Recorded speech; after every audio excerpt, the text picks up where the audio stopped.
Sag. This is a Sagittarius Sun, Moon, Rising, and Venus for the month of January. For your personal reading, kindly send me a direct message. Happy holidays! Let's see kung anong meron para sa mga Sag. Gandahan naman natin ang reading ng mga Sag this January, okay? This is your love and career collective reading. Sun, Moon, Rising, and Venus, love and career collective reading. Okay? Let's see kung anong meron para sa mga Sag. Okay, dokes. Announce ko lang ulit ang sale sa ating crystals. PM lang and for your personal reading. Okay? Message nyo na akong direkta. And I won't message you.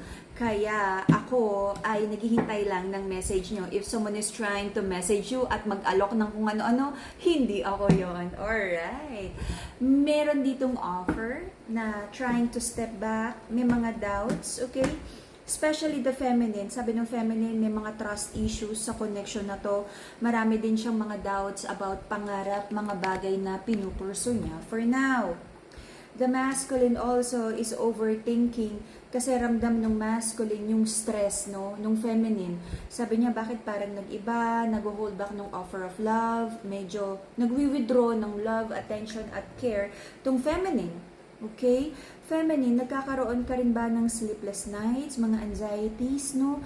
Kasi parang yung anxiety energy nakaharap sa feminine, though the feminine is trying to dismiss, no? Minsan kasi kapag tinatakbuhan natin yung feelings, mas yung emotions, sinusuppress mo, mas baka sumabog anytime, okay? So you have to sit down with this at kung ano man yung nagbibigay sa'yo ng disappointment, and kumbaga accept, may mga bagay na kailangan ng proseso at hindi natin kayang bigyan agad ng solusyon. Sabi ng masculine,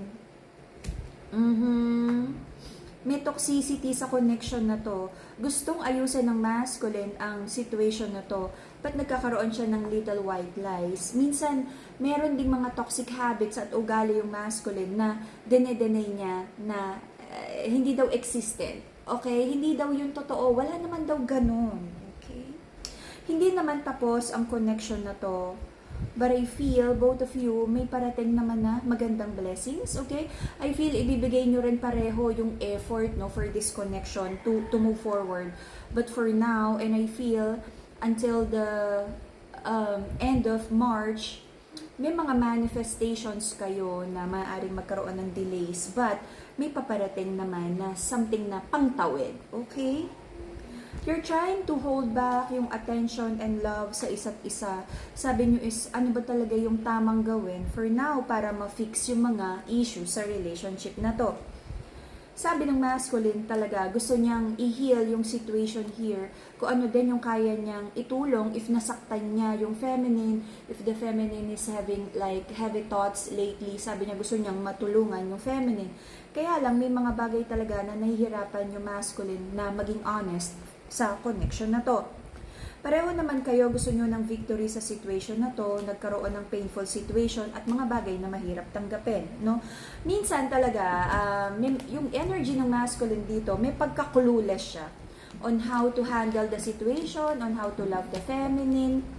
So I feel may mga conversations na kailangang mangyari para malinaw, no? Para matulungan, magka-idea din yung masculine kung paano siya makakatulong sa connection na to, especially kung may mga like worries, yung feminine may mga trust issues. Let's see.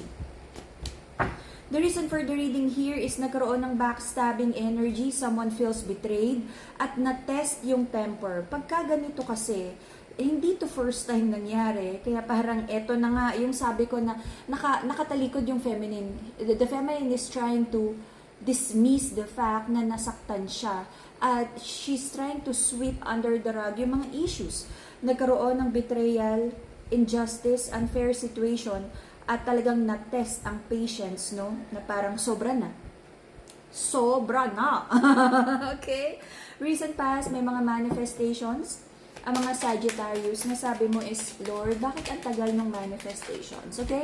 Sag, don't worry. Minsan kasi sabi nga is, rejection is God's protection. May mga iniiwas, like baka naman hindi pa ready, or may you know, whatever that protection is from the divine, kaya nagkakaroon ng delay sa blessing.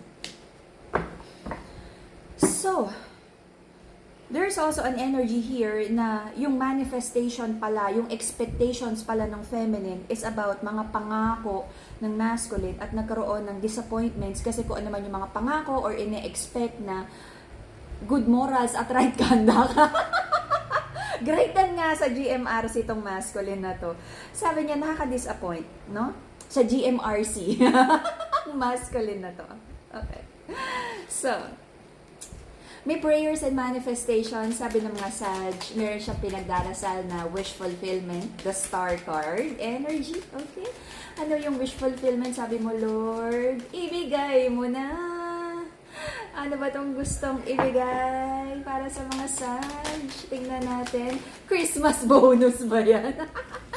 Okay. Oh, yeah. Actually, especially on the end of the feminine, sabi ng feminine, Lord, bigay mo na, i-turn mo na yung will in my favor para maka-move forward na ng maayos, no? Kung may mga, like, delays sa mga binabayaran, sa bill, sa utang, okay?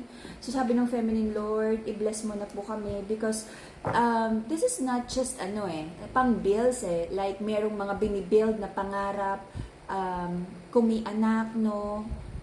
Mga babayaran, whatever, insurance, mga investments, okay? Right now, Sag, you've given so much sa pangarap mo, sa love connection na to, at para sa'yo is nandun ka sa point na parang nadidrain ka. That's very unusual because yung Sag energy would be one of the happiest and optimistic sign sa zodiac, but this time parang nasusubukan, no? Yung pagiging jolly and optimistic. May mga offer, love or business offer, pera, komisyon, kung ano man yan, na magdadala ng feeling of stability sa'yo na sabi mo is parang natatagalan, okay? At nagkakaroon ka ng like, yung self-worth mo ba, tinatamaan, na parang kinu-question mo rin, Lord, hindi ka ba deserving? Sabi mo, bakit hindi pa nabibigay yung gusto mong blessings? Your person, nagkakaroon din siya ng like overthinking right now, sleepless nights. Your person feels trapped. Gusto ka rin niyang tulungan. Gusto din niyang mapabilis yung na maayos tong challenges sa connection na to. But sabi niya for now, parang wala rin siyang magawa. Okay? So, meron akong nakikita na parang may mga doubts. Like, kakaroon ba ng new beginning para sa'yo? Tama ba na lumipat ng trabaho, new mindset, mag-enroll sa new certification para sa new skills? Meron kang gustong new beginning for you, lumipat ng bahay, you know, this is a big move, going towards happiness ng family or like maging mas stable yung mga pangarap mo, okay? To ground your emotions, Madagascar Black Tourmaline, and for you to have a stronger intuition and connection with the divine, Amethyst Crystal, okay? If you're like recalibrating, inaayos yung mga plano, okay? Mental clarity, and to ground your emotions, anti-evil eye and anti-negative energy, okay? If you're praying to God, connection with the divine and mental clarity, Amethyst.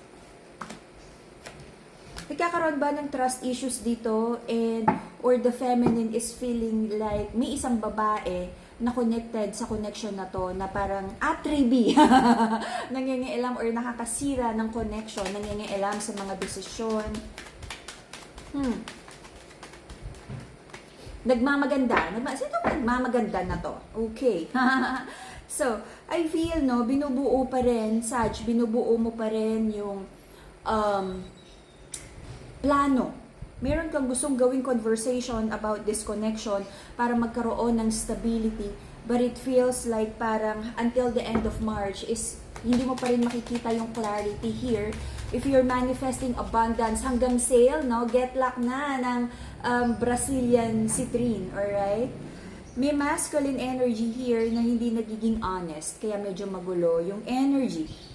Meron din ako ding nakikita na dalawang feminine here na parang naninimbang yung masculine kung sino ba yung kung kaninong side siya, okay? Sa dalawang masculine and sa dalawang feminine energy dito.